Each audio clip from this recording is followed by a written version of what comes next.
All right. The next figure on our roster of important legendary figures from Georgia political history is Alexander H.Stevens, the vice president of the Confederacy. Now, I just gotta say, look at this fucking guy. This is exactly what he looks like. He looks like if Clay Aiken was in Dark Souls and got hollowed.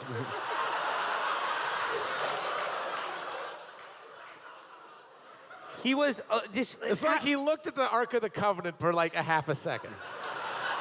He has that like uniquely Southern phenotype of just having like a boy's skull forever.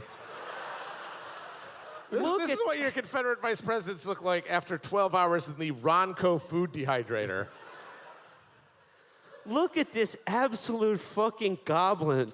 And, okay, so apparently this Professor Matt hit me, like, Mr. Two-Damn Civil War over here. Hit me this. So he was perhaps this country's first documented incel. And the historical record is a little bit unclear on this, but he was either incel or volcel. He got zero pussy. That needs to be understood. He had no children, was a confirmed bachelor his whole life. Check this out. He weighed 90 pounds. Oh, God. And suffered from angina, migraines, gallbladder stones, arthritis, pneumonia, and sciatica. He was just this little jerky man filled with misery. He was just trembling like an inbred chihuahua all the time. He was just like all side effects and no person. Yeah, very unfortunate. Actually, he was hilariously, speaking of the state flag of Georgia, he was a moderate. He was opposed to secession at first, but then once they did it, he's like, all right, fine. I guess I'll be vice president now. You pulled my arm. But he was a guy who did the cornerstone speech. Yes, he's the guy who sort of gave the game away. That's the "if I did it" of the Confederate cause. It's a speech where he just says, hey, for any future generations listening, by the way, this whole war is about slavery. It's literally why we care about any of this, so you don't get it twisted. But of course, somehow we figured out a way to forget about that.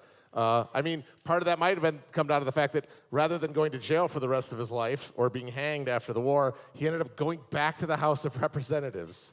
Like George going back into the office after he quit. Well, Matt, you said this other incredible factoid about him that, like I said, he was always shivering. Yeah. And no matter, this is fucking Georgia in, the middle of August. He would wrap himself in layers after layers of clothing, no matter how hot it was, and was once asked what heaven would be like to him, and he said, warm. Yes. Ladies and germs, a little guy named Sherman gave him his wish.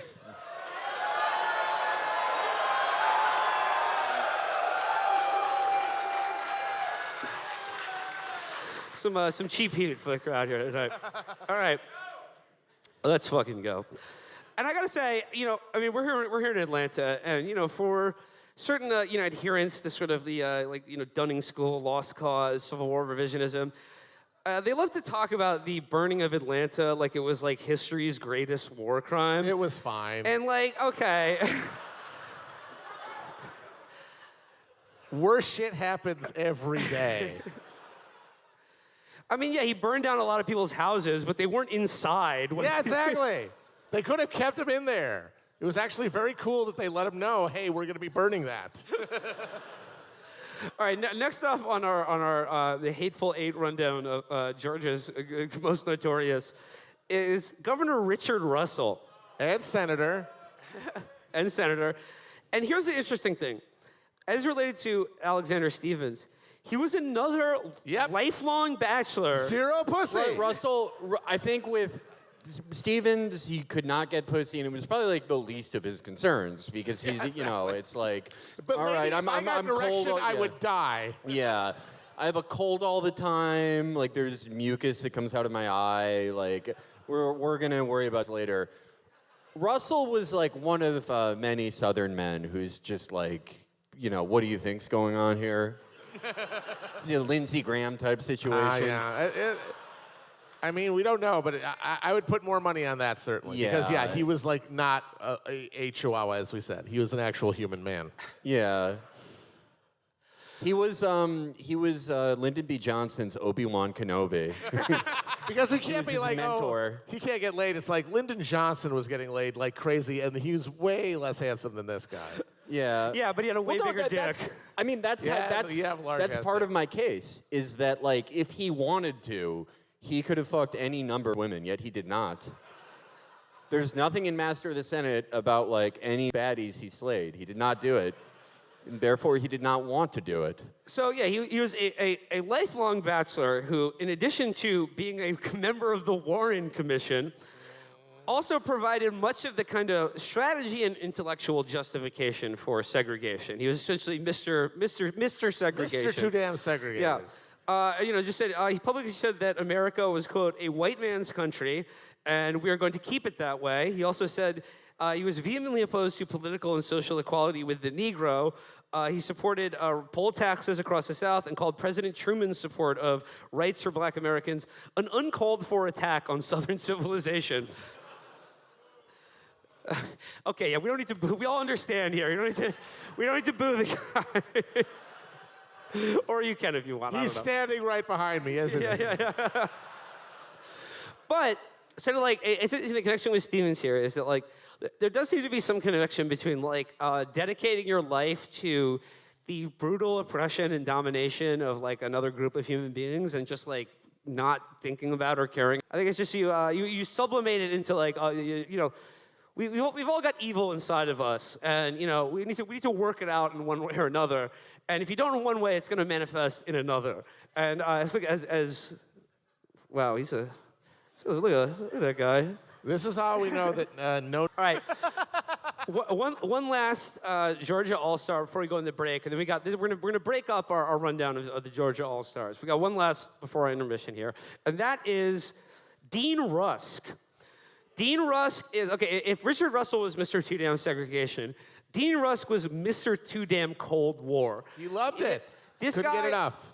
This guy, he was genuinely from like a humble background here in Georgia, but worked his way out to be the longest-serving Secretary of State in U.S. history with the Kennedy and Johnson administrations, and probably a guy who, like, not just the Vietnam War, but the Korean War too, was perhaps more than any other person, like, single-handedly responsible for America's containment doctrine during the Cold War. He was the guy who basically, like, the day after Nagasaki was obliterated by a nuclear bomb, drew the map, like, divided Korea across the 38th parallel, and then during the Korean War, he said of the U.S. strategy in the Korean War, we were bombing every brick that was standing on top of another, everything that moved, of which Curtis LeMay estimated we killed 20% of the population of North Korea. We burned down every town. That's a conservative estimate, by the way.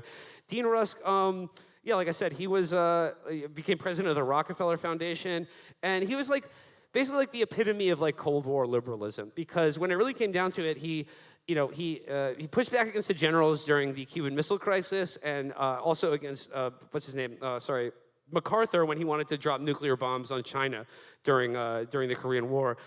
But essentially, it was like he had this doctrine that led to the deaths of like tens of millions of people. But when people like MacArthur and like the Birchers were just like took it to its logical conclusion, which was nuclear Armageddon, drop our entire arsenal on China and Russia. He was just like, no, what are you, crazy? Yeah. So yeah, he was the essentially like the prime intellectual and practitioner of America's Cold War containment doctrine. He loved containment, and yet he could not accomplish it on his hairline. I absolutely sympathize in that respect. And we're next up on the roster is history's greatest monster. Yes, that's right, Jimmy Carter.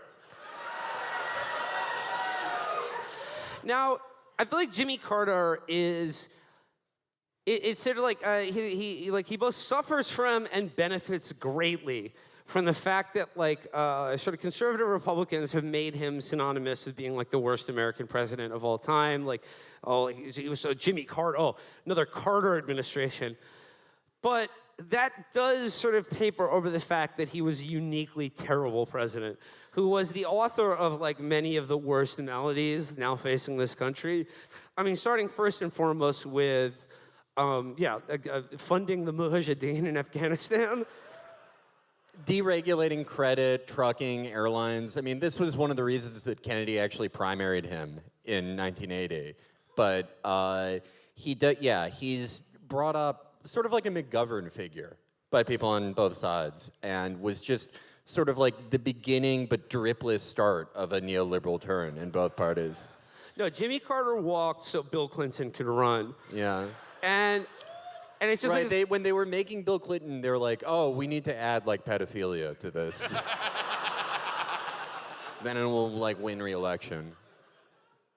But like, think in mind, like, as regards to like, as he sort of like set the mold for like every Democrat that came after him being a just huge fucking loser. The thing is, like, unlike when Clinton came into office and like triangulation was a strategy to like how to deal with Congress, Jimmy Carter became president at a time when it was like essentially Congress was still governed by the like New Deal Great Society consensus, and he was really the first made a conscious choice to move away from that into like neoliberalism, to ditch Keynesian economics, and to like deregulate industry and like deregulate all industries and finance and throw labor overboard. And the thing is, like, he didn't need to do that to win votes or appeal to Congress. If anything, it probably killed him, and that's why he was a one-term president. But the thing is, it was like he set in path this idea that if you are a Democrat and you are pursuing policies that greatly to the great detriment of the people who vote for you, and that are like overwhelmingly unpopular with the American public, then you must be doing something right. Yeah, it proves that you're a good person and a virtuous one because you're not doing things for political gain. You're doing things because they're the right thing to do, but they're only the right thing to do because you have been brainwashed by Milton Friedman and shit. And that's so you're like, oh no, people need to suffer. It's for their own good. And then it turns out no, it took all of the money that was being created anyway and privatized it basically. But he got to be like, oh, they kicked me out because they couldn't handle the truths. They couldn't handle the grim truths that I was giving them as president. And so he gets to go home and spend the next 60 years building fucking houses for poor people and think that he is the greatest martyr in political history. And that matters way more than actually doing anything for anybody, which is now the model that all Democrats have to follow, because Carter inaugurated the party that could no longer actually have a pitch to improve anybody's conditions of life. Like Democrats, when they were popular, their deal was, hey, you want more money? We'll give it to you. You want more of this and that? We got you. With Carter, it started being, we can't do shit for shit. We can't do anything for anybody. But what we can do is look sad about it and make you feel like we empathize with you. Carter was also the start of a Democratic trait of sort of asking for austerity from your voters while also giving giveaways in finance and everything. Yeah. Like literally reorienting the economy around like holders of other people's debt and at the expense of anybody else, but then acting like it was for the greater good. Jimmy Carter, he was the first person to utilize the Paul Volcker summoning circle. Yeah. The flame that our leaders cannot relink. The Paul Volcker flame has burned out now, and Brandon is suffering the consequences.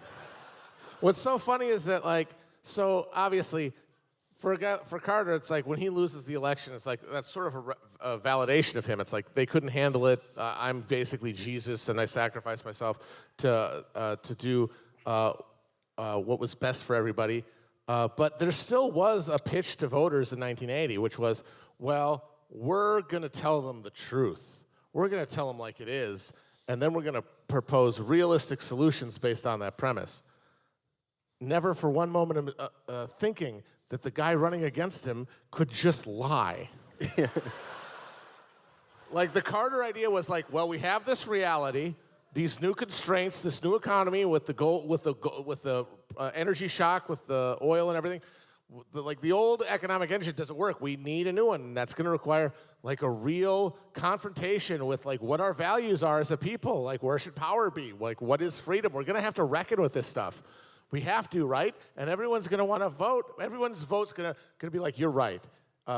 We have to take a serious look into ourselves, and you're serious about it, so we're voting for you. And your solutions are the best because, of course, you're the most rational and reasonable. But he didn't realize he would be running against somebody who just said, no, it's not. Everything's fine. What are you talking about? Everything's great. The only problem is that you're taxing away people's ability to fucking ball out. And the guy would spend, and the next decade, or the next until now, really, that engine would be fueled, the Everything's Fine engine would be fueled by the cheap credit that Carter brought on. Right, exactly.